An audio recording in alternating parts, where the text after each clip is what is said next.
जय श्री माता जी। परम पूज्य श्री माता जी, ये आप ही की धरती, आप ही का ध्यान, आप ही का चैतन्य,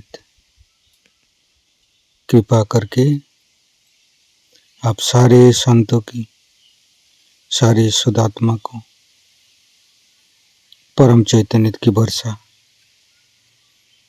प्रदान करने हेतु सारे देव देवियों के साथ ये ध्यान और मेडिटेशन के मंच पर पधारिए और सभी संतों को, सभी शुद्धात्मा को, सभी देवदूतों को परम चैतन्य कीजिए, निर्विचारिता सिद्धि प्रदान कीजिए। परम पूज्य श्री माता जी, आपके श्री चरण कमल पर कोटि कोटि नमन। कुंडली उठा के बंधन लेंगे।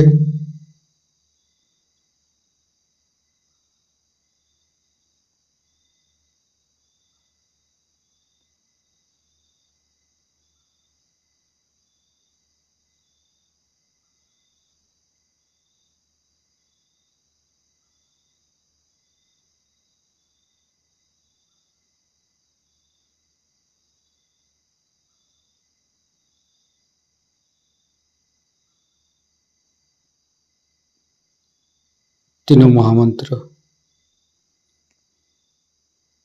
ओम तमेव साक्षात् श्री महालक्ष्मी महासरस्वती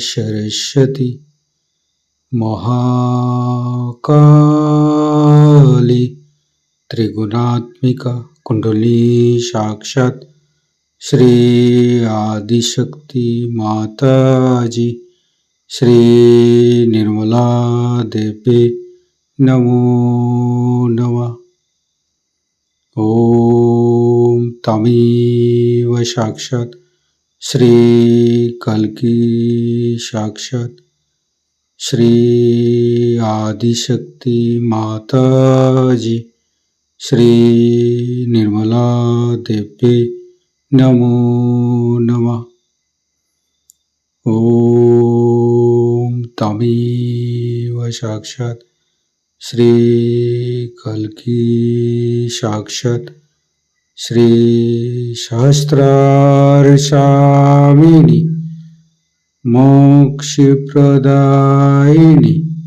माता जी श्री निर्मला देवी नमो नमः। गणेश मंत्र। ओम तमेव साक्षात् श्री गणेश साक्षात् श्री आदिशक्ति माता जी श्री निर्मला देवी नमो नमः।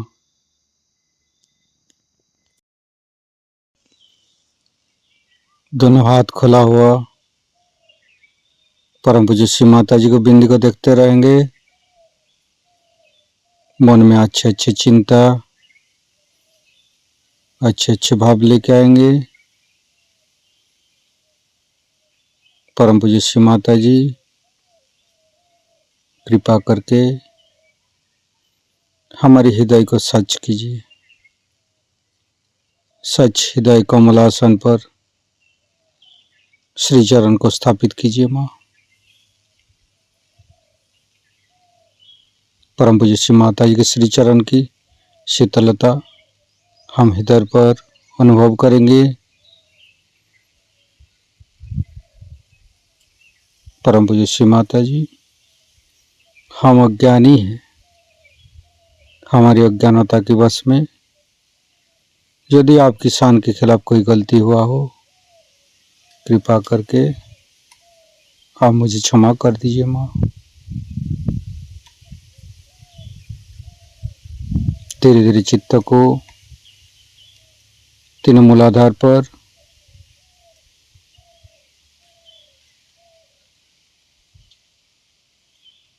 परम पूज्य श्री माता जी हम कभी अतीत में चला जाते हैं, कभी भविष्य में चला जाते हैं। कृपा करके अतीत और भविष्य को भुला के हमें मध्य में स्थापित कीजिए माँ। हे आदिशक्ति माँ, हमें वर्तमान में स्थापित कीजिए, हमें आध्यात्मिक उत्थान दीजिए।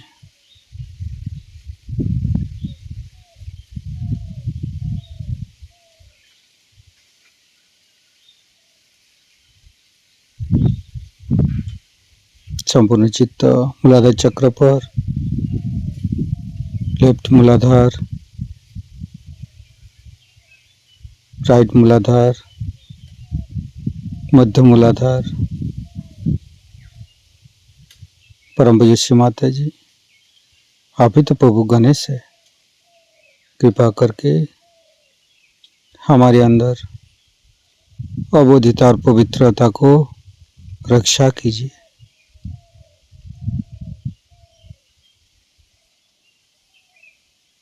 फिर तीनों स्वादिष्ठान को देखेंगे।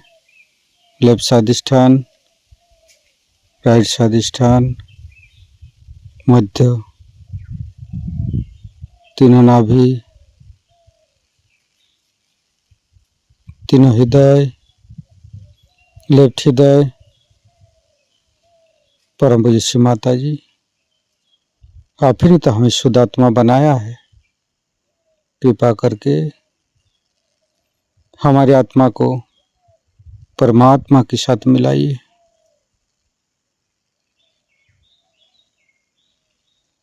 लेफ्ट विशुद्धि। परम पूज्य श्री माता जी, शुद्ध आत्मा संपूर्ण निर्दोष है माँ। श्री माता जी, मैंने कोई भूल नहीं किया माँ। श्री माता जी, हम संपूर्ण निर्दोष है माँ। फिर धीरे धीरे चित्त को फ्रंट आज्ञा। परम पूज्य श्री माता जी, शुद्ध आत्मा संपूर्ण निर्दोष है माँ, क्षमाशील है माँ। कृपा करके यीशु ख्रिस्ट जी के रूप में हमारे आज्ञा चक्र पर आइए।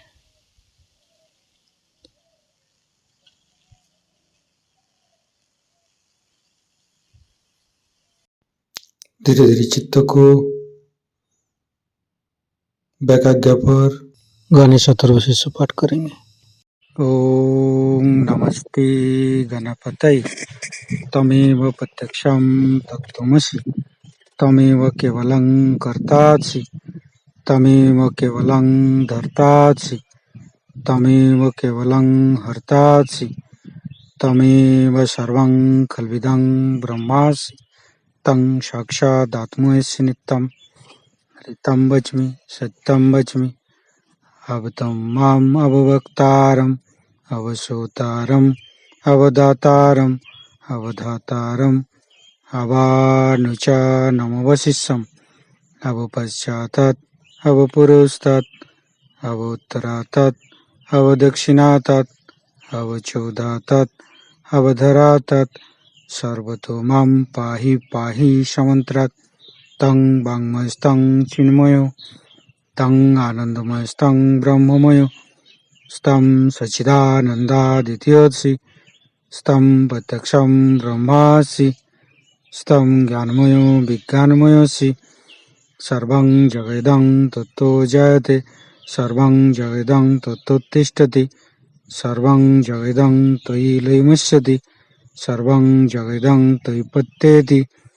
तं भूमिरापो नलो नीलो नमः, स्तं चत्वारि वाक्पदानि, स्तं गुणत्रयातीतो, स्तं देहत्रयातीतो, स्तं कालत्रयातीतो, स्तं मूलाधारस्थितोऽसि नित्यं, स्तं शक्तित्रयात्मक, स्तं योगिनो ध्यायन्ति नित्यं, स्तं ब्रह्मा, स्तं विष्णु, स्तं रुद्रस्तं इन्द्रस्तं अग्निस्तं वायुस्तं सूर्यस्तं चन्द्रमास्तं ब्रह्मभूर्भुवस्सुरं ज्ञानादि पूर्वमुच्चाय वर्णादि तदनंतर अनुसारो परतरो अर्धेन्दु उलसितं तारेण ऋतं एतत्तव मनुष्य रूपम अकारो पूर्व रूपम अकारो मध्यम रूपम अनुसारो शांति रूपम बिंदु उत्तर रूपम नादं संधानं संगीता संधि शैषा गणेश विद्या गणक ऋषि निश्चित गायत्री छंद गणपतिर्देवता ओं गं गणपतये नमः एकदन्ताय विद्महे वक्रतुंडाय धीमहि तन्नो दन्ति प्रचोदयात् एकदन्तं चतुर्हस्तं पाशमङ्कुशधारिणं रदं च वरदं हस्ते बिभ्राणं मूषकध्वजं रक्तं लम्बोदरं शूर्पकर्णकं रक्तवाससं रक्तगन्धानुलिप्ताङ्गं रक्तपुष्पे सुपूजितं भक्तानुकम्पिनं देवं जगत्तारणमच्युतम् आविर्भूतं च सृष्ट्यादौ प्रकृते पुरुषोत्तरम् एवं धारन्त्यो नित्यं स योगी योगिनो वर नमो बृहत्पतये नमो गणपतये नमो पमतपतये नमस्ते अस्तु लंबोदराय दंताय विघ्ननाशिने शिवसुताय श्री वरदमूर्तये नमो नमः। साक्षात श्री आदिशक्ति माता जी श्री निर्मला देवी नमो नमः। संपूर्ण चित्त वैकाग्य पर रखेंगे।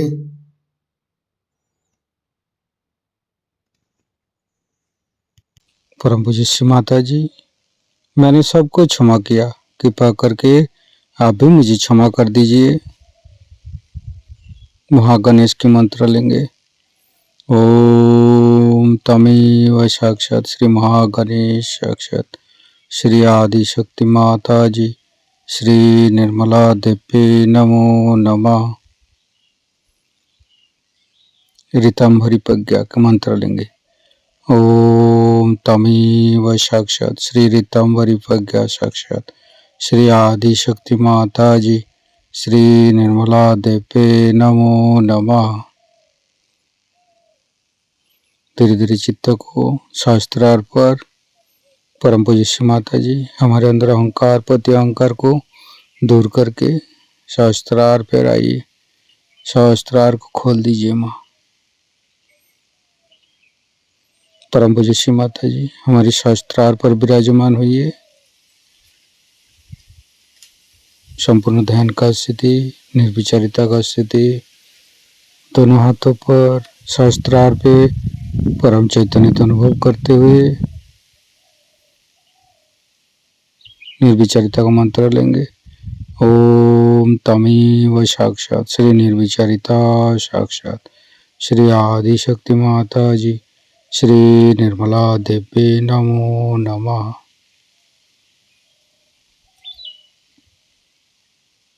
शास्त्रार्थ का मंत्र लेंगे। ओम तमेव साक्षात श्री कल्की साक्षात श्री शास्त्रार्थ स्वामिनी मोक्ष प्रदायिनी माता जी श्री निर्मला देवी नमो नमः। संपूर्ण चित्त शास्त्रार्थ पर परम पूज्य श्री माता जी का अमृत बने हम शास्त्रार्थ से गान करेंगे। इस प्रकार अपने देश में भी अत्यंत अंधता है। मैं तो सोचती थी कि मंदिरों में जाओ तो लोग भक्ति से भरे हुए, और भक्ति वाले लोग परमात्मा को जल्दी पाते हैं क्योंकि वो अपनी बुद्धि को नहीं लगाते ज्यादा, जरूरत से ज्यादा। पर जो बड़े बुद्धिवादी होते हैं, बड़े क्लिष्ट होते हैं, बड़े क्लिष्ट लोग होते हैं, अपने ही इसमें उलझे रहते हैं। वो हर चीज का अर्थ लगाने पे बैठे रहते हैं और बाल की खाल उतारते रहते हैं। पर मैंने मंदिरों में भी देखा कि ऐसे लोग आके जम गए। वो भी बैठ करके वहां वाद विवाद कर रहे हैं और वो भी बैठ करके इस पे चर्चा करें। अरे इस पे चर्चा क्या करोगे? कोई चर्चा करने से अगर आप एक फूल में से फल निकाल सकते तो दिखा दो। जीवंत चीज की क्या चर्चा कर रहे हो? ये अगर किसी से पूछा जाए तो उनका अहंकार जागृत होगा, वाह मैंने गीता पढ़ी है, मैंने फलाना पढ़ा है, फलाना पढ़ा है। पढ़ने से क्या होगा? अगर पढ़ने से आप एक बीज में से अंकुर निकाल दें, पढ़ने से सिर्फ एक ही जानना है कि आपको पार होना है। ये घटना घटित होनी चाहिए, पढ़ने से यही जानना चाहिए। इस मामले में आपसे परदेसी लोग अच्छे, वो समझ गए कि हमको तो बगैर पार हुए कोई मार्ग नहीं, बाकी सब व्यर्थ है। वो सब गुरुओं के पास जाते, इधर जाते, टक्करे खाते हैं, ढूंढते हैं, और असलियत नहीं मिली तो छोड़ देते हैं। सावित्री तुम उधर बैठ जाओ तो अच्छा, पीछे कोई लोग नहीं देख सकते, कोने में बैठो। Give a chair there, they can't see me. बीच में ही कुर्सी रख देते हो तुम लोग भी। हाँ, तो मानव जाति को, परम को अगर पाना है तो उसको सोचना चाहिए कि परम ही को पाई, और परम को पाने के लिए आप बिल्कुल तैयार हैं, इसमें कोई शक नहीं। और आप पाइएगा भी जल्दी से, मैं जानती हूं, मैंने कहा था। लेकिन अगर आपको मैं 1000 पाउंड दे दूं और आपको पता नहीं पाउंड क्या चीज है, तो आप उसे उठा फेंक दीजिएगा। और ये जो बहुमूल्य चीज भी मैं आपको दूंगी, उसकी भी आप परवाह नहीं करने वाले, क्योंकि एक तो आसानी से मिली, जैसे हमारी आजादी आसानी से मिली है, तो उसकी जो आपने हालत खराब करी है, वैसे आपको आसानी से ये भी मिल जाती है आजादी। ये भी बड़ी भारी आजादी है, आत्मा की आजादी आपको मिल गई। सबसे बड़ी आजादी तो यही है, क्योंकि यही मोक्ष है। सब चीजों से छुटकारा हो जाता है, अहंकार, मन, बुद्धि आदि सबसे छुटकारा होकर आप आत्मा स्वरूप हो जाते हैं। पर ये जो बीच का काल है, इसमें जमना पड़ता है, और इसको आदमी चूक जाता है। इसके लिए नितांत श्रद्धा की जरूरत है कि हमारे अंदर का ठंडक हवा आई है, तो ये तो आ नहीं सकती। यानी कुंडलिनी का जागरण भी आप देख सकते हैं, उसका स्पंदन देख सकते हैं, उसका चढ़ना भी देख सकते हैं, वो तो सब होता ही है। आपको नम्र भाव से अपनी कुंडलिनी जागृत कर लेना चाहिए, और ये क्या चीज है इसे समझ लेना चाहिए, और उस शक्ति का उपयोग कैसा करना चाहिए वो समझ लेना चाहिए, और उसको कैसे बढ़ाना देना चाहिए वो समझ लेना चाहिए। ऐसे ऐसे भी लोग मैंने देखे हैं कि जिनको मैंने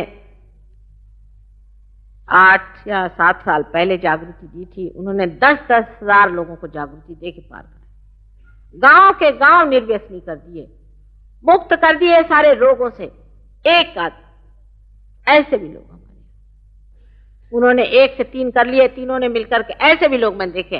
पर इधर दिल्ली की तरफ नहीं है, वो महाराष्ट्र में है।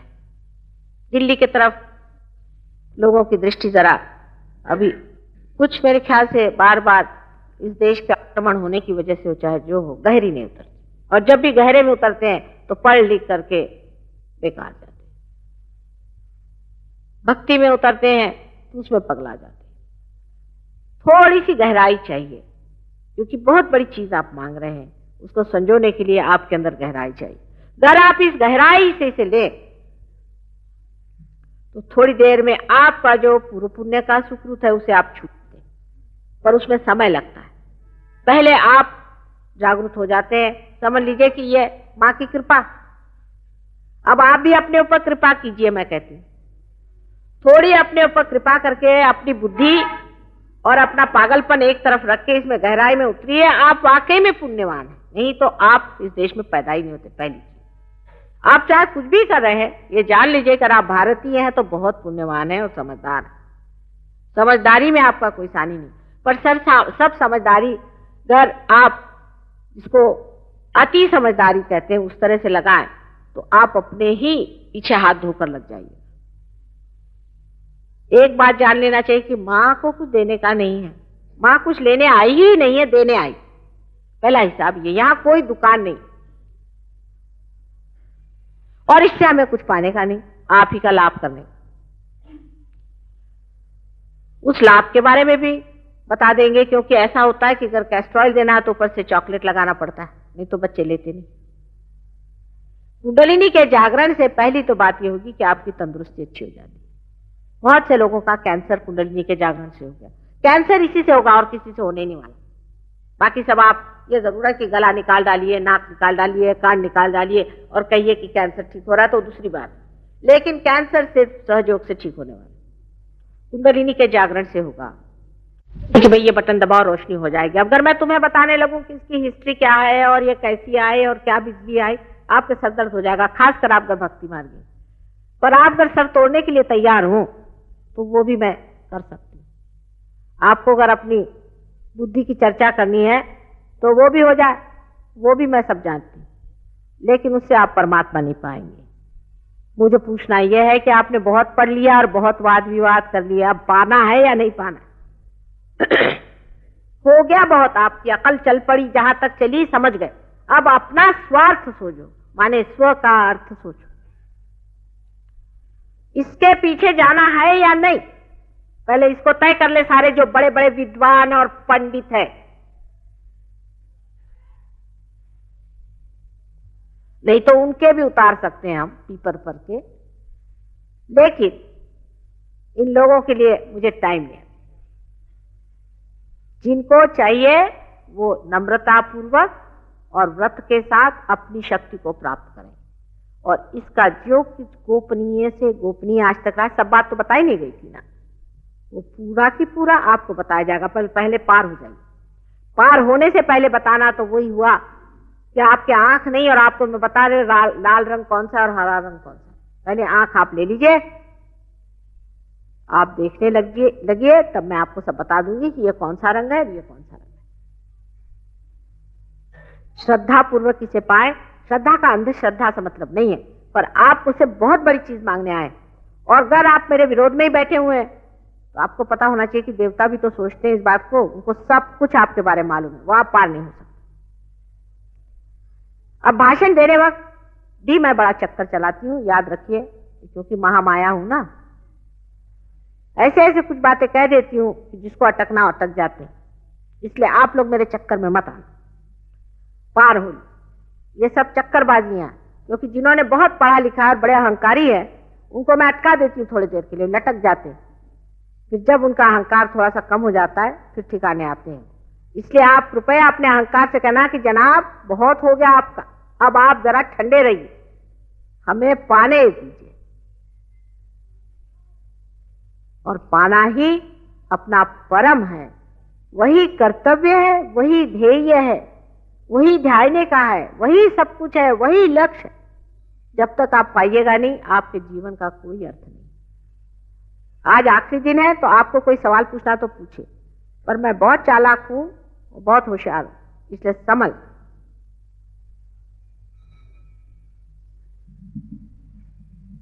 पूछ लीजिए, 5 मिनट और। हाँ पूछे बेटा, खड़े हो, खड़े। क्या है, क्या भेंट ले आए तू? क्या ले आए भेंट? बेटा मैं पान तो खाती नहीं। अच्छा इलायची ले लेते हैं। इन लोगों ने मुझे बदनाम कर दिया। एक आई थी हमें मालूम इंटरव्यू करने, तो उसने कहा कि माँ बहुत पान खा रही थी। तो हमने कहा भाई इस जन्म में तो नहीं खाते, हाँ खाते थे, लेकिन तुमने पता नहीं मेरा कौन सा जन्म देखा। उन्होंने लिखा कि माँ पान बहुत खा रहे थे, और हम तो कभी पान छूते नहीं, इस जन्म में नहीं छुआ, हाँ पिछले जन्म में, उससे पिछले में खाते थे। तो मैंने कहा भाई तुमने कौन सा जन्म देखा जो छाप दिया तुमने कि माँ पान खा रही थी? तो खाते तो है नहीं हम पान बिल्कुल भी। ये चक्करबाजियां, इससे संभल के रहना।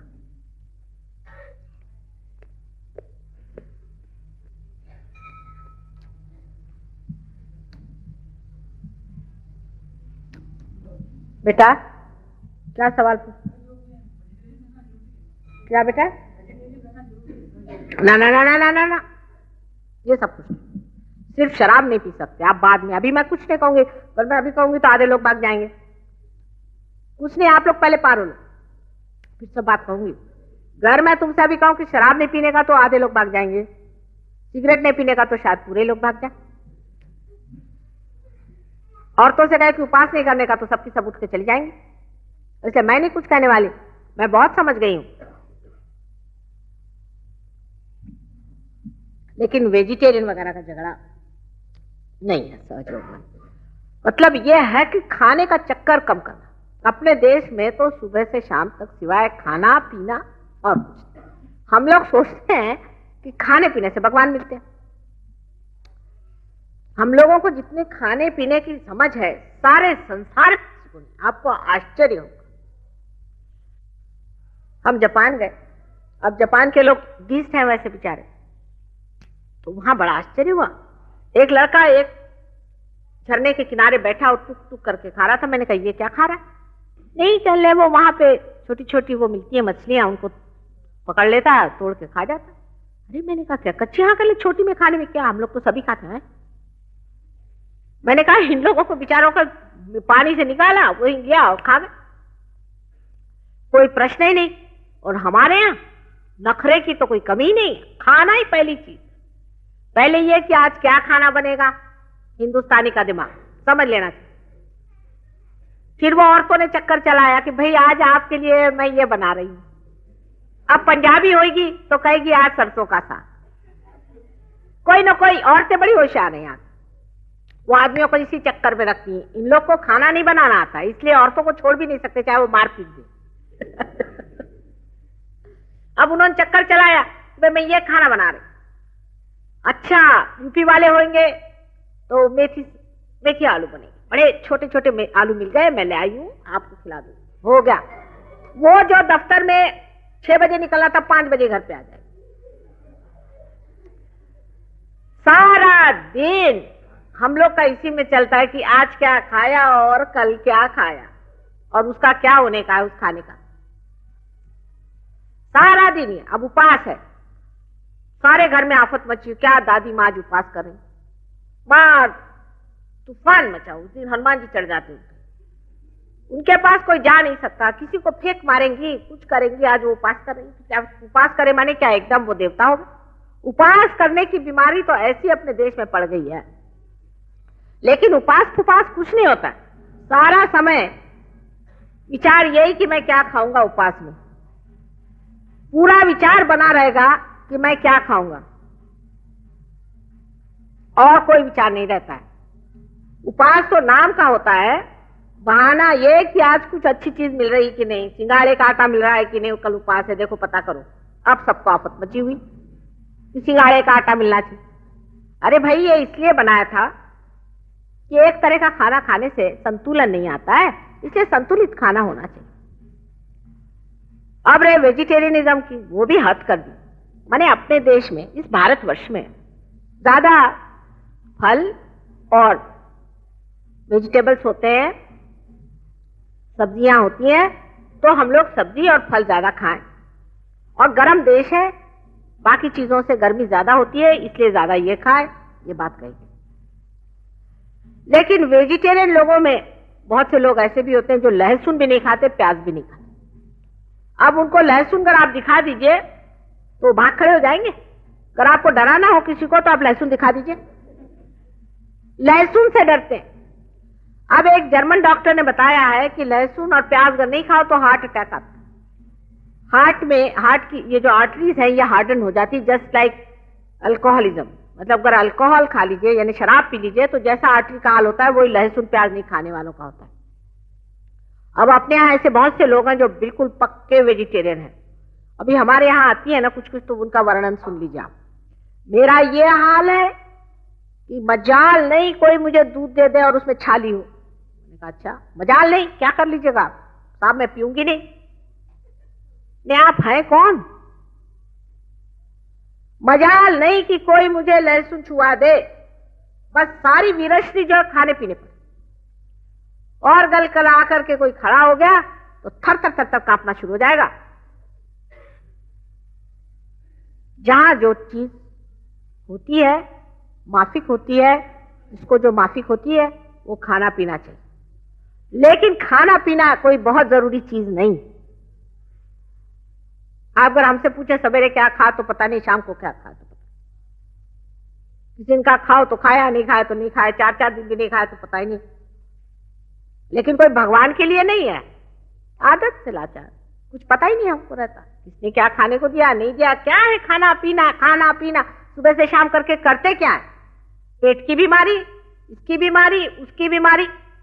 जिसको जो संतुलन है वो करना चाहिए, जिसके लिए जो योग्य है वो खाना चाहिए। अब मैंने अगर कहा कि ऐसा कोई स्ट्रिक्टनेस नहीं है तो लगे फिर गोश्त वाले का लगे फिर सब गोश्त खाओ। नहीं नहीं नहीं नहीं, माने अगर जरूरत हो तो ये भी खाना चाहिए, जरूरत हो तो वो भी खाना चाहिए। इसके मामले में सूझबूझ चाहिए। इसका मतलब तो ये हुआ कि अपने देश के कुछ थोड़े लोग छोड़ करके बाकी सब क्या नर्क में जाने वाले? नर्क में इतनी जगह भी नहीं है। मैं तो स्वर्ग में जाने की बात कर रही हूं। ऐसे भी देश संसार में हैं जहां एक पत्ती भी नहीं उगती। क्या भगवान किसी के साथ ऐसी जाति करेंगे? इतने ठंडे देश हैं। ग्रीनलैंड की एक लेडी मुझे मिली थी, उसने कहा कि हम वेजिटेरियन कैसे होंगे, हमने तो कभी जन्म में एक पत्ती नहीं देखी हमारे देश में। ठीक है, परमात्मा ने जैसा उनको बनाया है उनको वहां खाना ही पड़ेगा। अगर वो नहीं खाएंगे तो उनके अंदर गर्मी नहीं रहेगी, वो जी नहीं सके। लेकिन शराब पीने की किसी को जरूरत नहीं। शराब चेतना के विरोध में पड़ती है। हमारे यहां भी आप जानते हैं बहुत से लोग हैं, अब जैसे जैनी लोग हैं, वो श्री कृष्ण से नाराज, कहने लगे कि वो संहार करते थे। जो संहार करता है वो हिंसा करता है। तो मैंने कहा क्या वो जितने भी दैत्य और राक्षस थे उनके खोपड़ी पे बिठाएंगे? क्या उनका संहार नहीं करना होगा? ये लोग तो मच्छरों को भी बचाते रहते हैं, मच्छर और खटमल और मुर्गियां। क्या उनको मैं रियलाइजेशन देने वाली हूं? उनको आत्म साक्षात्कार देने वाली हूं? एक सोचिए बात। बेकार की चीज में इस तरह से पड़े रहते हैं। हमारे यहां के जो बड़े बड़े धनी लोग हैं, इनको कि आप कहिए मारवाड़ी लोग, उनके विरोध में मैं नहीं हूं, लेकिन उनमें दया माया मैंने देखी नहीं। बिल्कुल नहीं दया होती, बिल्कुल दया नहीं होती। दया का बिल्कुल अंश भी नहीं रहता। बहुत लोगों को जिनके पास इतना पैसा हो जाता है, वो ये तो जरूर है कि वो बिल्कुल खाते नहीं, लेकिन इंसान को खाते हैं। कुर्ती लाएंगे, गरीबों को मारेंगे, ये करेंगे, बिल्कुल दया नहीं। और फिर दान धर्म करेंगे, अनाथालय खोलेंगे, नहीं तो मंदिर खोलेंगे। दया उनके अंदर नहीं। तो ये भी एक दिमागी जमा खर्च है। हमारे यहाँ वेदों में भी लिखा हुआ है, और इसीलिए उसका ही रूप करने के लिए ही उन्होंने उड़द की दाल को कहा कि आपसे नहीं गर्व होता खाना। वेद को अगर आप पढ़ें तो उसमें साफ साफ लिखा हुआ है कि गोश्त खाना कहीं निषिद्ध कहीं है नहीं। पता नहीं कहां से लोगों ने समझा, लेकिन बाद में ये जरूर कहा गया कि आप उड़द की दाल खाइए, क्योंकि उड़द में प्रोटीन होता है। प्रोटीन तो जाना ही चाहिए हमारे शरीर में। लेकिन इसका यह मतलब नहीं कि आप दूसरी ही चीज खाते रहिए। खाना महत्वपूर्ण चीज नहीं है। समझना यह है कि किसी के खाने पीने से आप आदमी कोई खराब अच्छा नहीं होता है खास। लेकिन जो आदमी चाहे वेजिटेरियन हो चाहे नॉन वेजिटेरियन, उसको अगर खाने में चित्त है और हर बार उसकी जीभ उसके स्वादी के पीछे में लगी है, उसमें अस्वाद नहीं है, तो वो ठीक है। अपना जो चित्त है उसको बचा लेना चाहिए। जैसे कि मैं कहानी एक बताती हूं और आपसे फिर से बताऊंगी, राजा जनक की। कि राजा जनक से नारद ने पूछा कि तुम्हें विदेही क्यों कहते हैं? तुम तो राजा हो और सब खाते पीते हो, तो शराब तो पीते नहीं थे वो, लेकिन उनके यहाँ नृत्य वगैरह सब होता था और प्रोसेशन में भी जाते हो, सब कुछ करते हो, और जैसे राजा रहते हैं वैसे अलंकार आदि सब पहनते हो, तो तुम्हें विदेही लोग क्यों कहते हैं? तो उन्होंने कहा अच्छा मैं शाम को तुमको बताऊंगा, दिन में तो तुम मेरे साथ रहना। एक कटोरा उनको पकड़वा दिया और उसमें दूध भर दिया। कल इस दूध में से एक बूंद भी नहीं छलकना चाहिए, उसको आप देखते रहिए। उसके बाद पूरे दिन भर वो उनके साथ घूमते रहे, परेशान, वो कटोरा ले लेके। जब वो पहुंचे तो उन्होंने कहा बताइए साहब, अब तो शाम बीत गई, मैं तो तंग आ गया, मुझे बताइए। तब उन्होंने पूछा ये बताइए नारद जी कि आपने क्या देखा दिन? कल मैं क्या देखता था, मैं तो यही देखता रहा कि एक बूंद न गिर जाए दूध। मैं तो कुछ नहीं देखता। वही बात, चित्त जब अंदर हो जाता है तो मनुष्य किसी चीज को नहीं देखता, चित्त निर्लेप हो जाता है। जब आप जागरूक हो जाते हैं, चित्त निर्लेप, किसी चीज से चिपकता नहीं कि यही होना चाहिए या यही करना चाहिए, इसका कोई पाबंदी नहीं होती। लेकिन मनुष्य धार्मिक हो जाता है, माने धर्म उसके अंदर जागरूक हो जाता है, माने उसको दिमाग में विचार ही नहीं आता है कि कोई चोरी करे, विचार ही नहीं आता, करे कैसे चोरी? इसे कहते हैं कि प्रलोभन, टेम्पटेशन, वो टेम्पटेशन ही नहीं आता है, तो कैसे किया जाए ये बताइए। जब टेम्पटेशन ही नहीं किसी आदमी को, तो कैसे करे? ऐसा हाल होता है, पता नहीं चलता कैसे करें।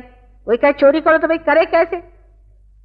जब उसका प्रलोभन ही नहीं जमता है तो कोई आदमी चोरी नहीं कर सकता। इसी तरह से धर्म जागरूक हो जाता है। तो खाने पीने के चक्कर से आप बचिए, जो खाना खाइए, आप जो खा रहे हैं वही ठीक है, पर ज्यादा मत खाइए, जरूरत से ज्यादा, और कम भी नहीं खाइए, जरूरत से कम भी नहीं खाइए। अगर आपको उपास करना है तो कभी उपास भी कर ले, लंघन भी कर ले, पर भगवान के नाम पे मत करिए। सहयोग में जो कुछ भी हम कह रहे हैं वो इतना सच्चा है कि अगर आप इससे अतिक्रमण करते हैं तो आपके वाइब्रेशंस चले जाएंगे। हमने कोई भी बात आपसे झूठ नहीं कही, कोई भी बात गलत नहीं करी। इसलिए आप अगर समझे कि ये बात उचित है और इस तरह से करना चाहिए तो आप उसको करके देखिए और छोड़ के भी देखिए। जैसे हमने किसी से कहा नहीं कि आप शराब मत पीजिए, अभी तक तो कहा नहीं है, लेकिन इसके बाद लोग पीते ही नहीं, मजा आने लगता है, अपना आप भूल ही जाते शराब पीना। एक साहब ऐसे डॉक्टर साहब थे लंदन में, उनकी ऐसी शराब छूट गई, तो उसके बाद वो गए हमें जर्मनी। उन्होंने सोचा कि चलो भाई, यहाँ की एक मुझे बहुत पसंद है, वो पी ले, कोई हर्ज नहीं, माने तो कुछ मना नहीं किया था, छूट तो गया अपने आप। देखे जो वो पीने गए तो उनको ऐसी बदबू आई उसके अंदर से, कहने लगे कि जैसे कॉर्क होता है ना, बुछ होता है, वैसी बदबू आने लगी। थोड़ी सी किसी मुश्किल से कोशिश करके पिया भी दवा की तरह से, तो सब भड़क से उलट आया और हालत खराब गई, सारी रात सो नहीं पाए, पेट में दर्द का क्या गंदी बला। पहले मेरे मुंह से ऐसी बात आ रही थी जैसे मोलासिस की गंदी बात आती है ना, उस तरह। उस दिन से ये दिन हुआ उनका, मेरे से नहीं होता। आपको पता होना चाहिए कि प्रदेश में हमारे हजारों शिष्य हैं, इनके सारे ड्रग्स शराब सब एकदम छूट गए। मैंने किसी से कुछ नहीं कहा, मैंने कभी नहीं कहा कि तुम छोड़ो, वो अपने आप ही छूट जाता। जब तुमको अमृत मिल जाएगा तब तुम ये गंदी चीजें क्यों लोगे भाई? मेरा तो हिसाब ये है कि पहले आओ तुम अमृत ले लो, आओ तुम्हारी आंखें खोल देते हैं, फिर तुम ही कहोगे कि ये सांप है, फिर क्या आप सांप के मुंह में उंगली डालिएगा? तो खाने पीने से ये सब बातें बेकार है और इस तरफ ध्यान न दे, अपने आप ही आप इसका संतुलन जान लें। जैसे कि डॉक्टरों का है कि आप चीनी मत खाइए, चाहे कोई भी आदमी होगा चीनी मत खाओ, गलत बात है। कुछ कुछ लोगों को तो चीनी खाना बहुत जरूरी होता है। जो लोग बहुत ज्यादा सोचते हैं उनको चीनी खाना जरूरी है क्योंकि उनका लिवर खराब जाता है और लिवर चीनी से ही चलता है। और कुछ कुछ लोगों को बिल्कुल चीनी खाना ठीक नहीं। जब ये कैसा इसका संतुलन है, इसका बड़ा शास्त्र है, वो सब सीख लेना चाहिए। उसी तरह मंत्र का भी शास्त्र है, उसे भी सीख लेना चाहिए। ये सब चीजों का शास्त्र बहुत आसानी से आप सीख सकते हैं, उसके लिए एक पैसा देने की जरूरत नहीं। और सबका मार्गदर्शन जो है वो आपके चैतन्य लहरिया से होगा, आप उसी से समझ सकते हैं। लेकिन सबसे आखिरी बात मैं बता दूं कि एक सामूहिक चेतना, अकेले अकेले घर में करने से ये छूट जाएगी। अगर आप अपने घर में मेरा फोटो ले जाएं और करें और फिर अगले साल में आऊंगी तो आप जानिएगा कि आपके वाइब्रेशन छूट गए। हमारे यहाँ कुछ तो सेंटर्स बने हैं, कुछ नहीं बने हुए। जो हमारा मुख्य सेंटर यहाँ बना हुआ है उसके बारे में इस किताब में लिखा हुआ है, उसका पता लिखा हुआ है, आप पता कर लीजिए। और मिश्रा जी बाहर बैठे हैं, उनसे पूछ लीजिए क्या करने का है और इस पे ध्यान लगाएं। सहयोग जो है एक नया आयाम, उसमें जब आप आ जाते हैं उसको सीखना पड़ेगा, आगे बढ़ना पड़ेगा और अपना जीवन भी सुचारू बनाइए और सारे मानव जाति का उद्धार इसी से होने वाला। आपकी राजकीय सामाजिक सब बातें इसी से ठीक होने वाली हैं, क्योंकि जब तक इंसान में परिवर्तन नहीं आता कोई काम ठीक नहीं होगा। उसको समर्थ बनाना पड़ेगा सारे संसार में। इतना ही नहीं, आज आप देखते किस तरह से गले मिला करके ये प्रदेश के, ये 9 देश के लोग आए हैं, अपने हिंदुस्तानियों से किस तरह से हंस रहे थे, खेल रहे थे, सारा देश मानो एक हो गया। ये ऐसा नहीं है कि कुछ ग्रुप यहाँ आया और अजीब से कपड़े पहन के रास्ते में डांस करता जा रहा था। ये बात आदान प्रदान, प्रेम, समझ, एक ही भाषा वो बोलते हैं, वाइब्रेशन। आप तो साहब घड़ी देख रहे हैं, घड़ी मत देखिए आज के दिन। आप क्या सिनेमा में भी घड़ी देखते हैं? घड़ी मत देखिए, नहीं तो पार नहीं होने वाले आप। अगर आपने घड़ी देखी तो पार नहीं।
माँ भवानी आदिशक्ति,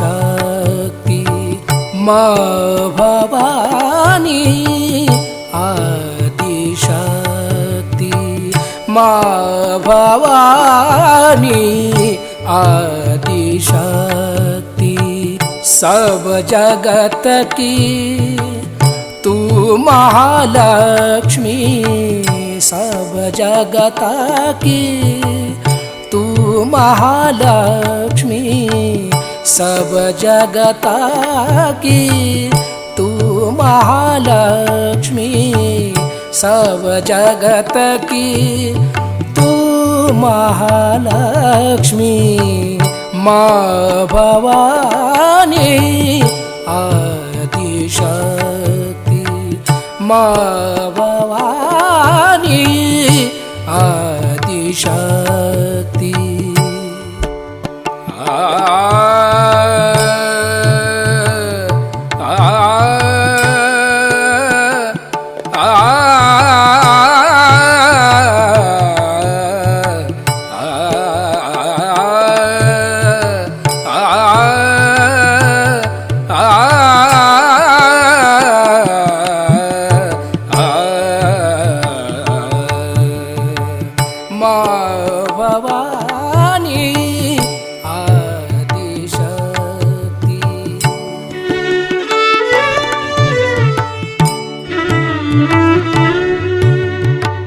माँ भवानी आदिशक्ति।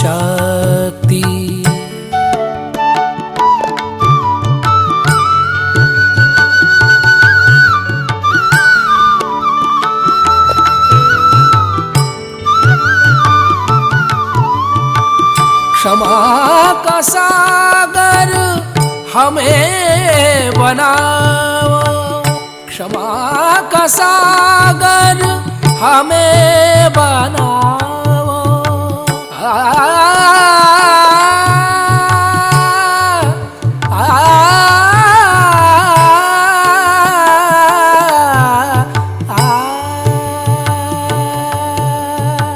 क्षमा का सागर,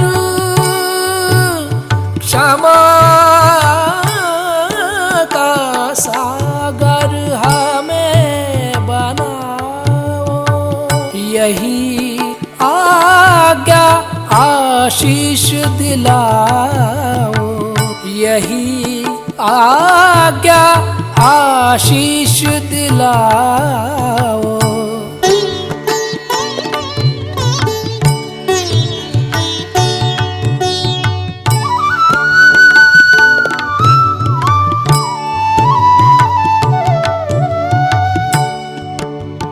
ग ग रे ग सा रे ग, सा रे रे ग ग प प रे ग सा रे ध सा, प ध सा रे ग ग रे ग ग रे सा ध सा।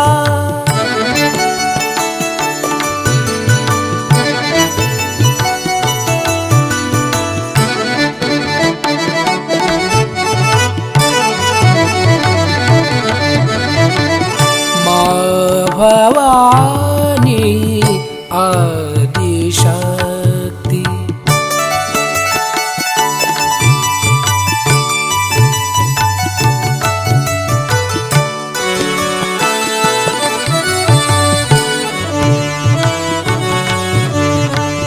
माँ भवानी, माँ भवानी, माँ भवानी आदिशक्ति।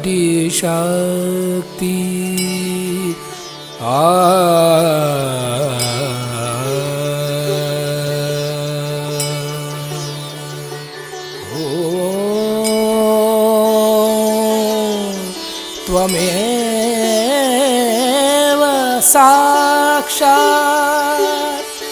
श्री जीसस मेरी माता, साक्षात् श्री आदि शक्ति माता जी, श्री निर्मला देवी नमो नमः।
इस ध्यान का स्थिति, निर्विचारिता का स्थिति, दोनों हाथों पर सहस्त्रार पे परम पूज्य श्री माता जी को परम चैतन्य अनुभव करते हुए थोड़ी देर ध्यान में रहेंगे। परम पूज्य श्री माता जी, आपने जो हम